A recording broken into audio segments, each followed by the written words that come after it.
నేను మీ మధు అజ్మీరా. ఈ రోజు కొమరం భీం ఆసిఫాబాద్ జిల్లా, ఆసిఫాబాద్ మండలం అంటేనే అసలు ఆసిఫాబాద్ జిల్లా అంటేనే పోడు వ్యవసాయానికి ప్రత్యేకంగా స్థానం పొందిన జిల్లా కొమరం భీం ఆసిఫాబాద్ జిల్లా. అయితే అసలు పోడు వ్యవసాయం అంటే ఏంది, ఆ వ్యవసాయంతో ముడిపడి ఉన్న కష్టాలేంది, పోడు రైతుల యొక్క సమస్యలేంది తెలుసుకోవడానికి ఈరోజు పెద్ద గుట్టనెక్కి పోడు వ్యవసాయ క్షేత్రంలో మరికొద్ది సేపట్లో రైతుతో మీ ముందుకుంటా.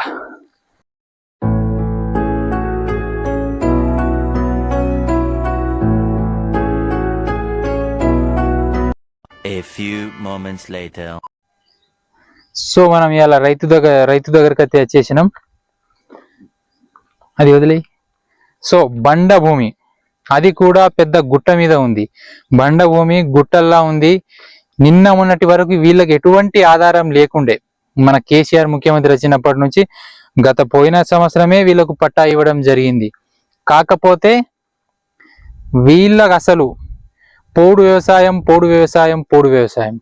అసలు ఏంది పోడు వ్యవసాయం, ఎవరు చేస్తారు, ఎలా చేస్తారు, ఏ పంటలు పండిస్తారు, ఏ విధంగా పండిస్తారు, ఆ పండియడానికి ఎటువంటి సమస్యలు ఎదుర్కోవాల్సి వస్తుంది అనేది ఈరోజు మీకు కళ్ళకు కట్టినట్టుగా అసలు పోడు వ్యవసాయం అంటే ఇంత ఘోరంగా ఉంటుందా, ఈ పరిస్థితిని ఎదుర్కోవాల్సి వస్తుందా అనేది ఈరోజు చూడండి. అయ్యా నమస్కారం. మీరు ఎన్ని సంవత్సరాల నుంచి పంట వేస్తున్నారు? 5 సంవత్సరాలు అయింది. ఈ పంట దిగుబడి మంచిగా వస్తుందా? కొంత వస్తుంది, కొంత శాతం పందులకు పోతుంది, కొండలకు పోతుంది, మళ్ళా కథలం తోవలేదు సరిగా. అవును, ఇంత ఇబ్బంది ఉంటది. సో పోడు వ్యవసాయం అంటేనే చాలా కష్టంతో కూడుకున్న వ్యవసాయం. అది కూడా పండిన పంటలో 20% పందులకి, 10% కొండెంగలకి, మిగిలిన పంట ఏదైతే ఉందో ఇంట్లో పప్పులకి చేసిన అప్పులకే తప్ప వీళ్లకు ఒరిగింది ఏదీ లేదు. పోడు రైతులు అస్సలు పోడుగారు. ఈ పోడు రైతుల కోసం ప్రత్యేకంగా చట్టాన్ని తెచ్చి వీళ్లకు అభివృద్ధి చేస్తే తప్ప వీళ్ళు బాగుపడే అవకాశమే లేదు. ఎందుకంటే చాలా ఇబ్బందికరంగా ఉంది అసలు పోడు పంట అంటేనే. సో వాళ్ళ వ్యవసాయ క్షేత్రంలో నివాసం ఉండడానికి చిన్నగా గుడిసె అయితే వేసుకున్నారు. సో రాత్రిపూట, పగలైతే ఏం రాదు, చుట్టుపక్కల ప్రజలు వచ్చి పని చేసుకొని మళ్ళీ వాళ్ళ ఇంటికి అయితే వెళ్ళిపోతారు. సో వీళ్ళు పండించిన పంటను కాపాడుకోవడానికి అయితే వీళ్ళు ఇక్కడనే పడుకోవాల్సిన పరిస్థితి ఉంది.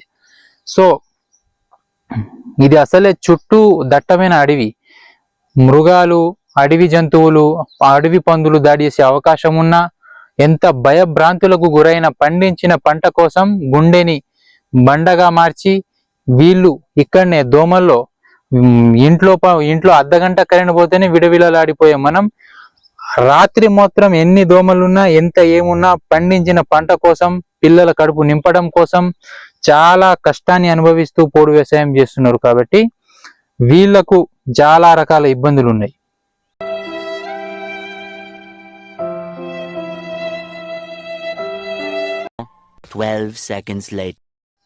సో వీళ్ళైతే ఇక్కడ పత్తి పండియడం, అసలే పత్తి పంటకు చాలా మెయింటెనెన్స్ ఉంటుంది.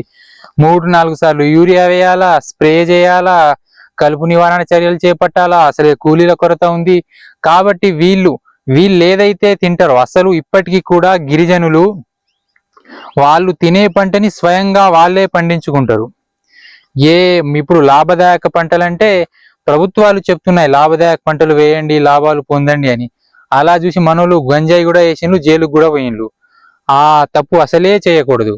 అంటే గిరిజనులు ఇప్పటికీ కూడా ఆరోగ్యకరంగా చాలా గట్టిగా ఉంటారు. ఇప్పుడు ఆ ఆరోగ్యానికి రహస్యం ఏంటంటే, ఇప్పుడు చూడండి, వాళ్ళు ఏదైతే తింటున్నారో ఆ పంటను స్వయంగా వాళ్ళే ఎటువంటి రసాయన ఎరువులు కానీ, ఎటువంటి అలంకారప్రాయమైన మందులు కానీ వాడకుండా వాళ్ళు తయారు చేసుకున్నటువంటి సేంద్రియ ఎరువులనే వాడుకొని పండిస్తారు.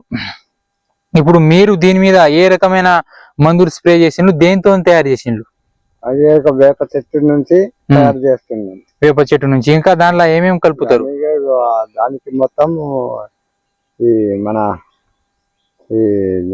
దానికి మొత్తము ఇంకా స్టార్ట్ కరు ఫస్ట్. సో దీని మీద మీరు మందులు చల్లిండ్రు కదా, ఆ స్ప్రే ఏదైతే మందు ఉన్నదో మీరు ఎలా తయారు చేసుకున్నారు ఆ విధానం నాకు చెప్పండి, దాంట్లో ఏమేమి కలిపిండ్రు? దానికి గోమ ఏమో సో దీని మీద స్ప్రే చేసిన మందుని మీరు ఎలా తయారు చేసుకున్నారు, దాంట్లో ఏమేమి వాడిండ్రు? వేప ఆకు మరి సీమలు పట్టిన పెదలు తోటి తయారు చేసి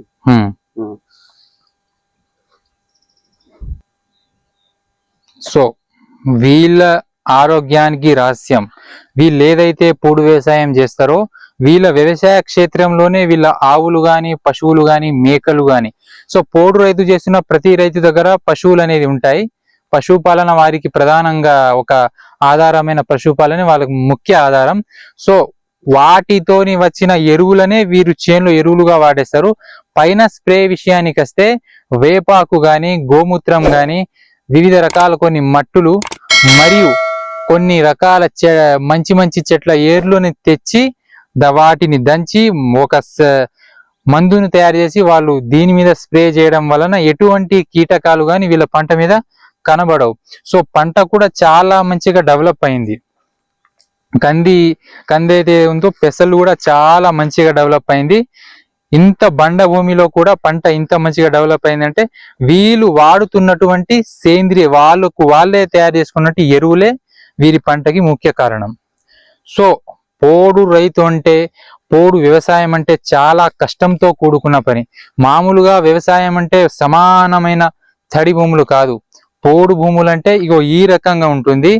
వీళ్లకు వారి పట్టా మీద లోన్లు కానివ్వండి, మళ్ళీ వాళ్ళ కొడుకుల మీద పేర్లు ఇరాసత్ కావాలంటే కూడా ఆ ఆప్షన్ కూడా పట్టాలో ఇవ్వలేదు గవర్నమెంట్. సో వీళ్ళు ఎన్నో ఏళ్ళుగా పోడు కోసం కష్టపడి పట్టా అయితే సాధించుకున్నారు. కానీ ఆ భూమిని అమ్మాలన్నా కానీ ఎవరు కూడా సొంత భూమిని అమ్మరు. కాకపోతే వాళ్ళ కొడుకుల పేరు మీద చేసుకోవాలన్నా వాళ్ళకి ఆప్షన్ ఇవ్వలేదు. సో ఆప్షన్ ని కలిగించాలని వారైతే కోరుతున్నారు. సో పోడు భూమి, పోడు రైతులు, పోడు వ్యవసాయం అంటే చాలా కష్టంతో కూడుకున్న పని అది. సో వీళ్ళు పండించిన పంటలో 10% పందులకి, 20% చుట్టూ ఉన్న కోతులకి, మిగిలింది ఇంట్లో పప్పులకి చేసిన అప్పులకి తప్ప వీళ్ళకి ఒరిగింది ఏం లేదు. సో స్వయంగా నేను కూడా పోడు వ్యవసాయమే చేస్తా. పోడు భూముల కోసం గత ఎన్నో సంవత్సరాలుగా నేను కూడా పోరాటాలు చేశాను. పోడు రైతు పోడు అయ్యే అవకాశమే లేదు. కాబట్టి పోడు రైతుల కోసం ప్రత్యేకమైన చట్టం తెచ్చి వీళ్ళ అభివృద్ధికి చర్యలు తీసుకోవాలని మధు యూట్యూబ్ ఛానల్ తరఫున మా యొక్క పరిస్థితిని మీరు వినేలా చేస్తున్నాం. మేము ఏ పార్టీకి అనుకూలంగా కానీ ఏ పార్టీకి సానుకూలంగా కానీ వీడియోలు చేయటం లేదు. ఏదైతే కొమరం భీం ఆసిఫాబాద్ జిల్లాలో ఉన్న పరిస్థితి, పోడు వ్యవసాయం ఇబ్బందులు మధు యూట్యూబ్ ఛానల్ తరఫున మీకు తెలియజేస్తున్నాం.